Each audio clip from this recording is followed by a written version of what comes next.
Alors que House of the Dragon va entamer sa deuxième saison, il existe un déséquilibre de pouvoir hallucinant, certains personnages se distinguant par leur position affaiblie. Pour une meilleure compréhension, il y a des faibles, et vous êtes sur Thérapie Geek. Bonjour.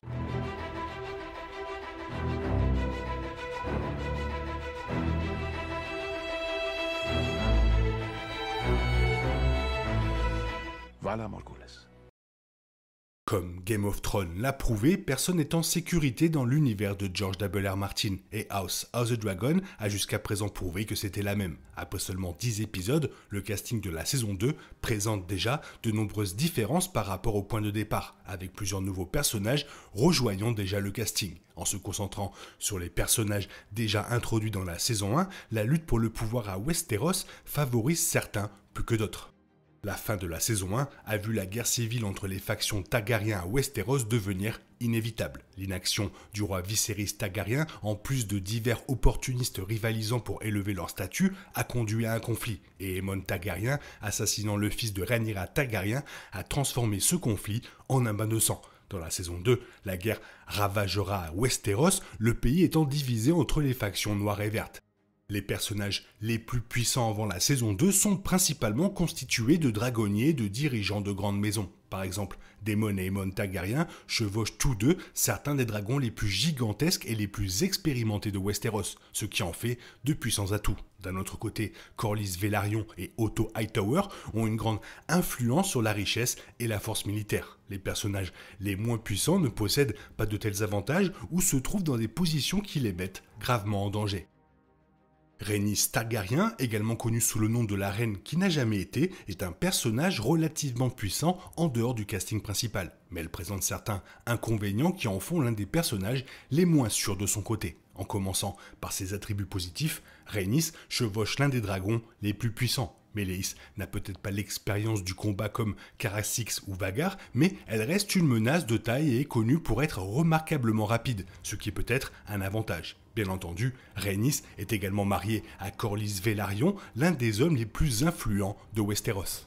Bien que ces facteurs confèrent à Rhaenys des avantages significatifs que les autres personnages ne possèdent pas, elle a peu de pouvoir propre. La réputation de Rhaenys en tant que quasi-reine a jeté une ombre sur elle pendant une grande partie de sa vie, lui faisant manquer de relations diplomatiques productives avec les deux camps. Essentiellement, la saison 1 a vu Rhaenys jouer toutes ses cartes en tant que dirigeante par intérim de la maison Velaryon, en l'absence de Corlys. Dans la saison 2, elle sera principalement un atout pour Rhaenyra, avec peu d'occasions de démontrer sa propre autorité.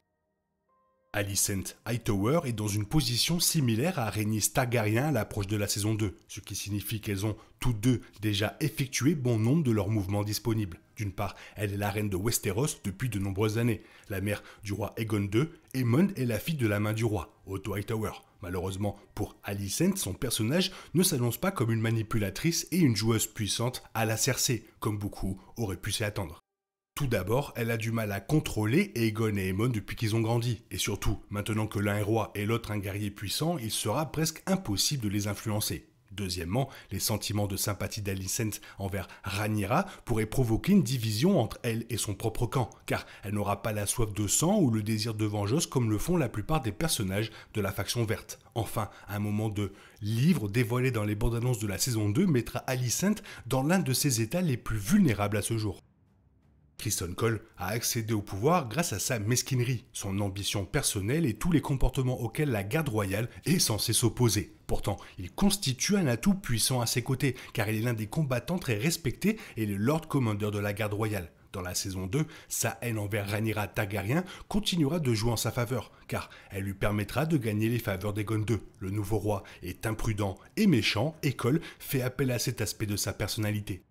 Criston Cole présente cependant certains inconvénients, car même s'il peut être un guerrier très précieux, tout son pouvoir vient de ses relations avec d'autres personnes. Cole est un homme de basse naissance, sans influence directe sur les armées ou les colonies. C'est d'un garde du corps glorifié qui a reçu un pouvoir militaire supplémentaire en temps de guerre. Mais tout son pouvoir lui a été accordé. Le véritable pouvoir à Westeros est difficile à obtenir, car cela peut prendre des générations pour établir une maison qui profite au monarque, ce que Cole ne peut pas faire en tant que chevalier. Contrairement à Kristen Cole, qui a profité de sa situation immédiate et sera un atout puissant pendant la guerre, Larry Strong joue un jeu un peu plus long pour s'imposer. La saison 1 l'a déjà vu tuer son père et son frère aîné, faisant de lui le chef de la maison et un atout précieux pour la faction verte. Comme le montrent des personnages comme Littlefinger, les intrigants peuvent prospérer pendant le chaos de la guerre. Mais Larys n'est pas Littlefinger, il possède beaucoup moins de ressources et n'est pas aussi adepte de ses stratagèmes et de ses manipulations. Dans la saison 2, Larry Strong peut continuer à agir dans l'ombre, profitant à la faction verte aussi longtemps que cela lui profite. Le plus grand allié de Larys est Alicent Hightower et vice-versa, et la saison 2 devrait le voir continuer à gagner les faveurs des Verts. Les saisons à venir pourraient voir Larys dans des positions plus optimales, mais il se situe dans le bas de l'échelle pour le moment, d'ailleurs on le voit pas du tout dans les bandes annonces. Beaucoup à Westeros considèrent Jacaerys Velaryon comme l'héritier légitime du trône de fer, ce qui lui confère un certain pouvoir. Il est le fils de Rhaenyra Targaryen, ce qui signifie qu'il deviendra roi si elle gagne la guerre. Cette aspiration a motivé son ambition, lui donnant le désir de se battre pour son camp, qui n'est pas très différent d'Aemon chez les Verts, sans oublier que Jacaerys est un dragonnier, ce qui lui confère un avantage militaire individuel. Malgré tout, les inconvénients de Jacaerys font toujours de lui l'un des personnages les plus faibles. Il est ambitieux, mais il est jeune et moins imposant physiquement que des guerriers comme Aemon. Son pouvoir en tant qu'héritier est éclipsé par Aegon II, qui siège en réalité sur le trône de fer, alors que Jacaerys chevauche l'un des nombreux dragons, Vermax, est l'un des plus petits et des plus faibles vivants. L'inexpérience est la plus grande faiblesse de Jacaerys. La reine sœur d'Aegon II, Elaena Targaryen, est un autre personnage qui occupe une position naturelle de pouvoir en raison de son éducation. Elaena est la reine des 7 royaumes à l'aube de la saison 2, ce qui offre un certain statut, même si elle n'est pas du tout un personnage avide de pouvoir. Elaena est également une dragonnière, bien que son dragon soit avant tout pour se reproduire et n'est pas utilisé pour le combat. Les inconvénients d'Elaena sont assez simples, elle n'est pas motivée par le pouvoir et n'offre pas grand-chose à ses côtés en dehors de la normalité politique et des héritiers. Cependant, une chose intéressante à propos d'Elaena est qu'elle utilise sa position de reine pour de bon et sa réputation de monarque bienveillante profite aux Verts. Si les gens ordinaires de Port-Réal soutiennent Rhaenyra, la ville devient beaucoup plus accessible avec Elaena. Même dans son association avec Aegon, la capture de Port-Réal devient un obstacle politique. Mysaria est dans une position très similaire à Larry Strong au début de la saison 2. Vers la fin de la saison 1, elle a montré qu'elle s'était fait un nom en tant que maître espionne dotée de puissantes ressources à Port-Réal. Elle entretient une relation notable avec Daemon Targaryen qui pourrait lui être enrichissante, selon qui remportera la danse des dragons. Contrairement à Larys, Mysaria n'est pas issue d'une noble maison Westerosi, ce qui la désavantage considérablement par rapport à son homologue. Mysaria a fait mieux que beaucoup pour revendiquer sa place à Westeros, mais elle est toujours étrangère et de basse naissance, deux qualités qui suscitent généralement un manque de respect dans les 7 royaumes. La saison 2 la verra faire des mouvements pour Daemon, mais elle n'est pas particulièrement puissante actuellement. Baela est la fille de Daemon Targaryen et de Laena Velaryon, ce qui lui confère certains avantages grâce à une filiation puissante. Les bandes annonces de la saison 2 ont montré Baela prenant son envol en tant que dragonnière, utilisant son dragon Danselune pour soutenir le côté de Rhaenyra. Baela est connu pour s'occuper de son père, même s'il n'est pas démontré qu'il entretienne la relation père-fille la plus impressionnante. Quiconque ressemble à Daemon aura forcément un impact.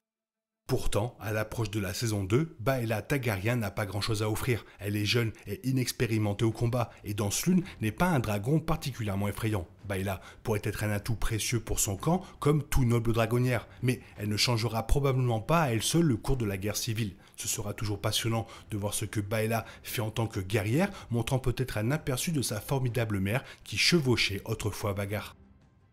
Rhaena Targaryen, la sœur jumelle de Baela. Et bien qu'elle ne soit pas dans une position politique moindre, elle n'est pas connue pour être aussi féroce ou puissante que sa sœur. Le dragon de Rhaena s'appelle Point du Jour et il y a une chance que la dragonne rose ne figure pas dans la série, ce qui donne très peu de travail à Point du Jour lors de la danse des dragons. Comme sa sœur, Rhaena est encore une enfant, même si les fans ont déjà vu les enfants avoir une grande influence dans le monde de George W.R. Martin. Dans ce cas, Rhaena ne peut tout simplement pas offrir grand-chose à ses côtés en temps de guerre, hormis la possibilité d'une alliance matrimoniale. Vous avez peut-être oublié que Rhaenyra a en fait eu 3 fils avec Harwin Strong, ou légalement avec Laenor Velaryon. Le 3e garçon Velaryon est Joffrey, du nom de l'amant de Laenor, que Kristen Cole a assassiné lors de la saison 1. Joffrey Velaryon est dans une situation similaire à Rhaena, car il est tout simplement trop jeune pour avoir un impact sur la guerre, même s'il est lié à un dragon. Tyrax est l'un des plus petits dragons vivants et pourrait même ne pas apparaître dans la saison 2. Il est légèrement plus jeune que l'une ou l'autre des filles de Daemon, mais son portrait dans House of the Dragon le fait paraître encore plus petit. Concernant sa valeur politique, être le plus jeune fils d'une usurpatrice présumée qui est également largement reconnue comme être un bâtard, ça lui rend pas service. Voilà, c'était les plus faibles de Westeros dans la saison 2. Toi, qu'est-ce que tu en penses? Si tu vois un autre faible, n'hésite pas à me le faire savoir dans la zone commentaire. Sinon, il est temps pour toi de reprendre le cours normal de ta vie. On se retrouve bientôt pour une nouvelle vidéo. Bisous bisous, bye bye.